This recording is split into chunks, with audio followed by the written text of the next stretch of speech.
A message for President Trump. They say don't start a war with Iran, don't discriminate against Americans of Middle Eastern descent. CBS 2's Rachel Kim now live in Eagle Rock, where leaders of community organizations had a lot to say. Rachel.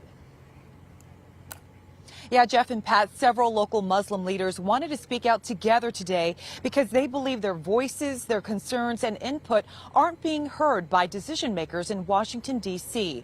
Well, they hope a meeting there today will be a first step in the right direction.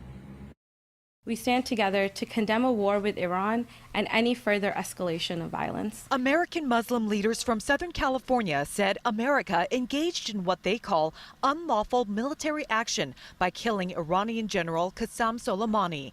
Now these local leaders are asking President Trump and political leaders to exercise restraint moving forward. They believe further action will cause more suffering of people in the Middle East and will continue to cause civil liberties violations here in America. When these kinds of confrontation happens, the American Muslim community pays the price with discrimination. These local Muslim leaders say Iranian Americans have been unjustly delayed at the American-Canadian border as they were asked questions about their citizenship, culture, and religion. Darian Vaziri told us earlier this week that he and his family were on vacation when they were held for several hours by U.S. border agents at the border in Blaine, Washington.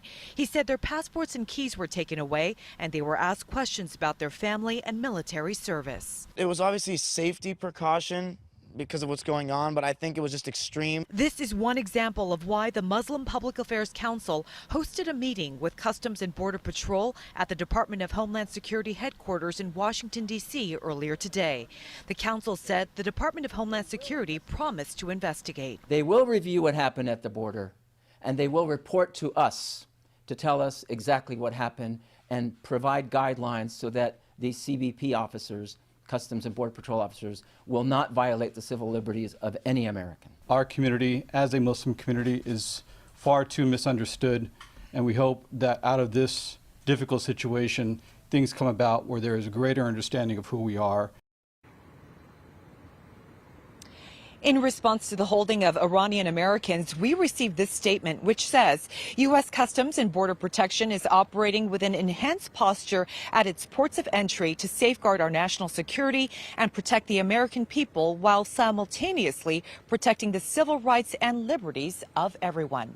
That is the latest from Eagle Rock tonight. I'm Rachel Kim, CBS 2 News.